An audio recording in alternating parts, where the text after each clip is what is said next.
2027 થી ચૂંટણીને લઈને કોંગ્રેસે કવાયત શરૂ કરી। જૂનાગઢથી કોંગ્રેસ ફૂંકશે 2027 ચૂંટણીનો બ્યુગલ। જૂનાગઢના ભવનાથમાં કોંગ્રેસની પ્રશિક્ષણ શિબિર 10 સપ્ટેમ્બરથી 20 સપ્ટેમ્બર સુધી શિબિર ચાલશે।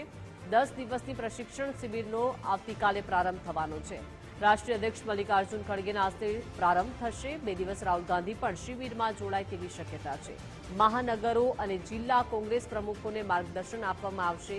શિબિર બાદ ગુજરાત કોંગ્રેસ રોડમેપ તૈયાર કરશે। આ 10 દિવસ દરમિયાન જુદા જુદા વિષયના નિષ્ણાત, રાજકીય, સામાજિક અને અન્ય ક્ષેત્રના મહાનુભાવો આ શિબિરમાં આવીને માર્ગદર્શન આપવાના છે। રાહુલ ગાંધીજી પણ આ શિબિરમાં આવી અને જિલ્લા કોંગ્રેસ સમિતિના પ્રમુખ અને ગુજરાતના આગેવાનોને માર્ગદર્શિત કરવાના છે।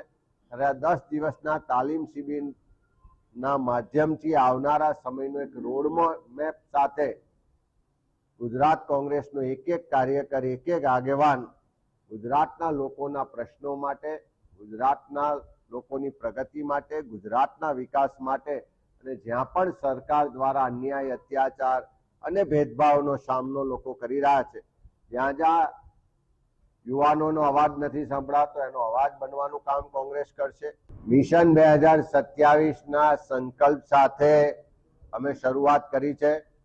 સંગઠન સૃજન અભિયાનના માધ્યમથી પહેલા જિલ્લા કોંગ્રેસ સમિતિના પ્રમુખશ્રીઓની પસંદગી થઈ છે।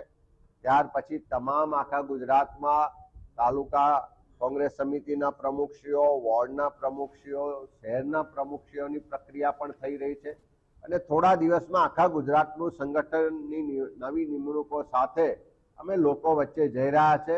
લોકોની વચ્ચે જઈશું, એમના પ્રશ્નો, એની તકલીફો, એમના જે સમસ્યાઓ છે એના માટે અવાજ ઉપાડીશું, એના માટે લડત લડીશું ને લોકોના આશીર્વાદ મેળવીશું।